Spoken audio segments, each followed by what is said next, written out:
جی تو ناظرین، تاریخ میں ایک بہت بڑا نام ہے جناب مولانا رومی صاحب کا۔ انہوں نے ایک کتاب لکھی ہے مثنوی، اس میں بڑی انہوں نے حکایتیں لکھی ہیں۔ میرے پاس ایک کتاب موجود ہے جس کا نام ہے کہ اپنی جوانی کی حفاظت کیسے کریں۔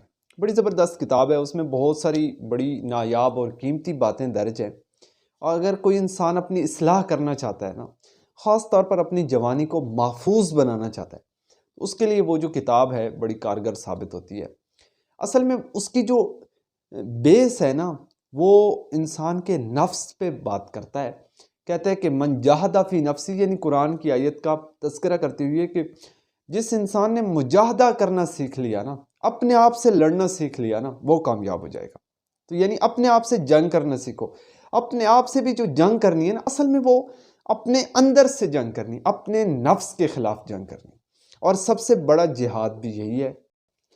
اب یہ اتنا زبردست اور اتنا خاص مسئلہ ہے، اس پہ ہمیں فوکس کرنا چاہیے کہ کیا ہمارے دل میں جہاد کا جذبہ پیدا ہوتا ہے یا نہیں۔ اگر نہیں ہوتا تو یہ ہمارے لیے بہت بڑی خطرے کی بات ہے، ہمیں احساس کرنا چاہیے۔ لیکن اس میں بھی یہ رکھا کہ پھر سب سے بڑا جو جہاد ہے، جہاد اکبر، وہ اپنے نفس کے خلاف ہے۔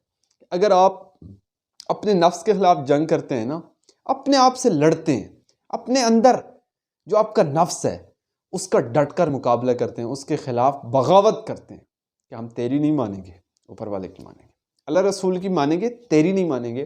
اگر اس کے خلاف اگر آپ جنگ کرتے ہیں نا، تو یہ جو جنگ ہے یہ بہت بڑی جنگ ہے، اور یہ جو جہاد ہے یہ بہت بڑا جہاد ہے۔ اس کو جہاد اکبر کا نام دیا گیا۔ خیر، بات دوسری طرف چلی گئی۔ یہ کتاب بہت زبردست ہے، کبھی زندگی میں موقع ملے تو اسے ضرور پڑھیے گا۔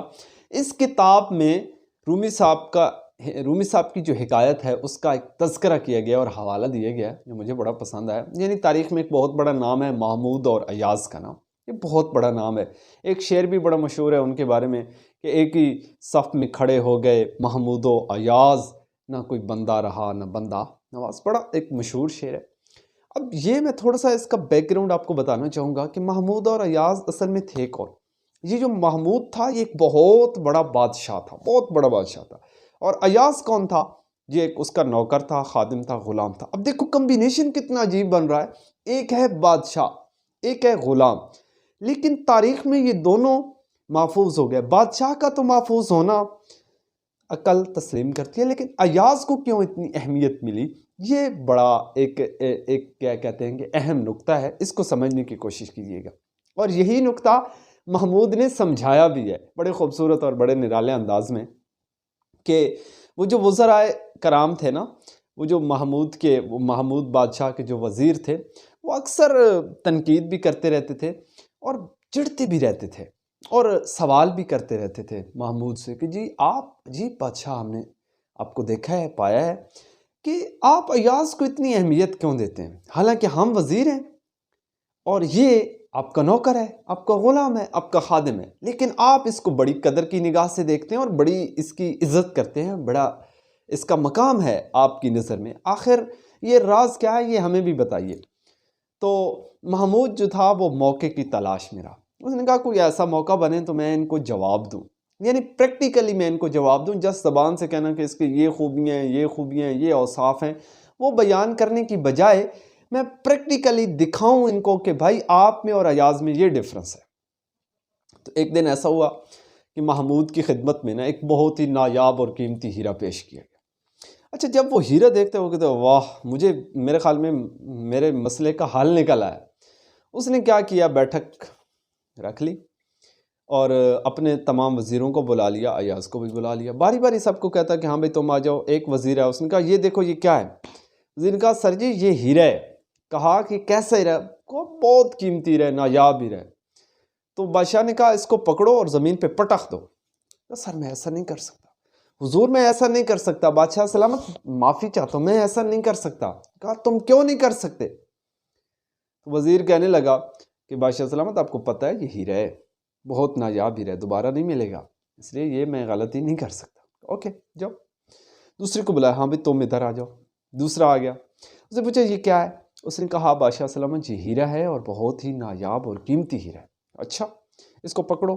پکڑ لیا۔ کہا اس کو زمین پہ پٹخ دو۔ ان کا بادشاہ سلامت میں ایسا نہیں کر سکتا۔ اس نے بادشاہ نے پوچھا تم ایسا کیوں نہیں کر سکتے، وجہ؟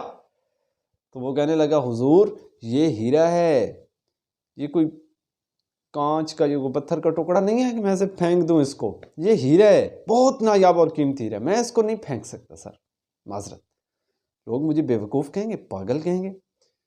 ان کا اوکے کوئی مسئلہ نہیں ہے، جاؤ۔ تیسرا یا چوتھا ہے، بہرحال تمام وزراء کرام آئے اور سب نے ہی ریفیوز کر دیا، اور انہوں نے کہا سر ہم ایسا نہیں کر سکتے، معاف کیجیے گا۔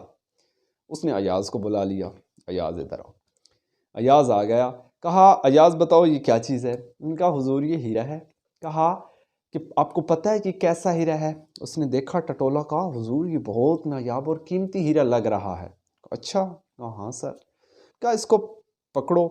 ایاز نے ہیرا پکڑا، بادشاہ نے حکم دیا کہ ایاز، کہا جی حضور، اس ہیرے کو زمین پہ پٹخ دو۔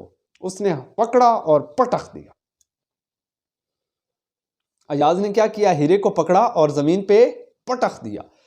پھر بادشاہ نے نا جارحانہ انداز میں ایک وہ یعنی کہ غصے والی سوچ خیال بنا کے نا تھوڑا سا مائنڈ سیٹ، اور اسے غصے ہوا، اس نے کہا ایاز تم نے کتنی بڑی بے وقوفی کر دی ہے، تمہیں پتہ نہیں چلا کہ یہ بہت نایاب اور قیمتی ہیرا تھا، تم نے اس کو زمین پہ پٹخ دیا۔ تو ایاز ڈر گیا، اس نے کہا حضور مجھ سے غلطی ہو گئی ہے۔ تو بادشاہ نے کہا کہ ٹھیک ہے آپ سے غلطی ہوئی ہے، اس پہ ہم بعد میں ڈسکس کریں گے، پہلا میرا سوال آپ سے یہ ہے کہ یہ غلطی آپ نے کیوں کی ہے، جان بوجھ کر اتنی بڑی غلطی آپ نے کیوں کی ہے، یہ اس سوال کا جواب۔ اس نے بڑا خوبصورت جواب دیا، بڑا ہی پیارا جواب دیا، اور یہی ہماری ساری گفتگو کا نچوڑ اور خلاصہ ہے، اور یہی میں پوائنٹ آپ کو سمجھانا چاہتا ہوں کہ ایاز نے کہا دیکھیں حضور میں نے ہیرے کو دیکھا، میں نے ہیرے کو ٹٹولا، اس کی قدر جانی، اس کی قیمت جانی، یہ بھی جانا کہ یہ بہت نایاب ہیرا ہے، یہ بھی جانا کہ یہ ہیرا ہے، قیمتی ہیرا ہے، دوبارہ ملے گا بھی یا نہیں ملے گا۔ ان ساری باتوں کے باوجود میں نے ہیرے کو زمین پہ اس لیے پٹخ دیا کہ میں نے دیکھا یہ ایک طرف ہیرا ہے، دوسری طرف کیا ہے؟ بادشاہ کا حکم ہے۔ تو میں نے ہیرے کو اہمیت نہیں دی، حضور آپ کے حکم کو اہمیت دی۔ میں نے کہا بھائی ہمارے لیے ہیرا وقت نہیں رکھتا، آپ کا حکم وقت رکھتا ہے، ہمارے لیے ہیرے کی کوئی حیثیت نہیں ہے، آپ کی حیثیت ہے۔ تو جناب والا میں نے تو آپ کی حیثیت کو دیکھا ہے کہ بادشاہ حکم کرے اور ہم جو ہے چپ کر کے کھڑے رہیں، ہم مانے نہیں، ایسا امپوسیبل ہے۔ تو اس لیے میں نے کیا کیا؟ ہیرے کو پٹخ دیا۔ تو پھر محمود مخاطب ہوا ان لوگوں سے، اور اس نے کہا دیکھو تم میں اور اس میں یہ فرق ہے، تمہارے نزدیک ہیرے کی اہمیت تھی، بادشاہ کے حکم کی اہمیت نہیں تھی۔ ایاز کے نزدیک بادشاہ کے حکم کی اہمیت ہے، ہیرے کی کوئی حیثیت نہیں ہے۔ تو یہ تھا ڈفرنس کہ آج بھی تاریخ جو ہے جہاں محمود کا ذکر ہوتا ہے آٹومیٹیکلی وہیں پہ ایاز کا بھی ذکر ہوتا ہے۔ اس میں ایک بڑا نقطہ میرے ذہن میں آ گیا کہ یہ ادا تھی نا، وہ ایاز کی ادائیں ہی تو تھیں جو اسے پسند آ گئیں۔ تو بھائی جب آپ اپنے نفس کے خلاف لڑو گے اور دنیاوی جو چاہ ہے چیزیں ان کو اہمیت نہیں دو گے اور اللہ کی ذات کو اہمیت دو گے، اللہ کے رسول کو، اللہ کے محبوب کو اہمیت دو گے اور اللہ رسول کی بات مانو گے، ان کے نقش قدم پہ چلیں گے ہم لوگ، تو پھر کیا ہوگا کہ وہ مالک جو ہے اس کو اگر ہماری کوئی ادا پسند آ گئی نا، وہ کہے گا چھوڑیے یار ساری باتیں چھوڑیے، بس مجھے اس بندے کی یہ ادا پسند آ گئی ہے، یہ اپنے نفس کے خلاف لڑتا تھا، من جاہد فی نفسی، نا جہاد کیا اس نے اپنے نفس کے خلاف، لہٰذا اس کی یہ ادا مجھے پسند آ گئی ہے، چلو جی جنت میں جاؤ۔ تو اللہ کو تو ادا چاہیے نا بندے کی، تو کیا پتہ ہماری کوئی ادا اللہ کو پسند آ جائے، تو ہو سکتا ہے نا، تو ہمیں کام اچھے کرنے چاہیے، اپنے نفس کے خلاف جہاد کرنا چاہیے، اللہ کی رضا جوئی کے لیے کام کرنا چاہیے۔